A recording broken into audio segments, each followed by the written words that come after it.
बच्चा जब भूल जाएगा तो बच्ची को अंधा बना के सिखाया जाए।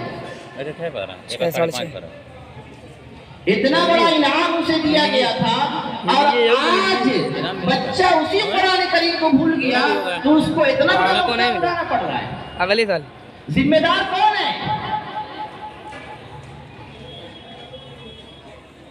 शायद हमने इतनी बातें सुनी थी कि बच्चा हाफिज़े कुरान हो गया तो अब 10 लोगों को सिफारिश करके जन्नत में ले जाएगा, वालिदैन के सरों पर ताज पहनवाएगा, वालिदैन के जिस्मों पर इकराम का जोड़ा पहनवाएगा। शायद हमने इतनी सुना था, इसलिए हमने इतनी ही पर मेहनत की।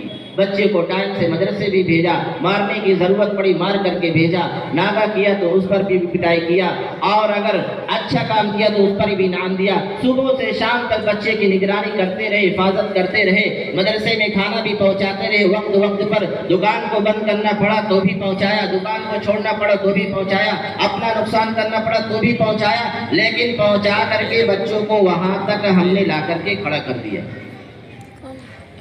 लेकिन ये इनाम इसी पर नहीं मिलने वाला, इनाम इसी पर नहीं मिलने वाला। आखिरी सांस तक याद रखना जरूरी है,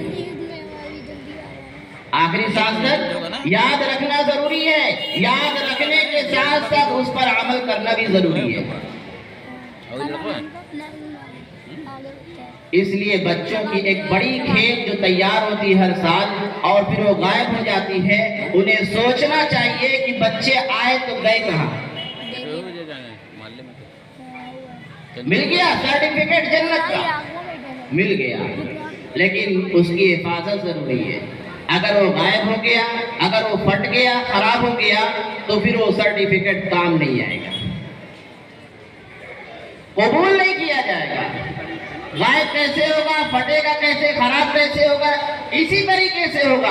बच्चों की तरबियत नहीं की जाएगी, बच्चों की निगरानी नहीं की जाएगी, बच्चों की हिफाजत नहीं की जाएगी, उनकी याददाश्त की निगरानी नहीं की जाएगी, उनकी तिलावत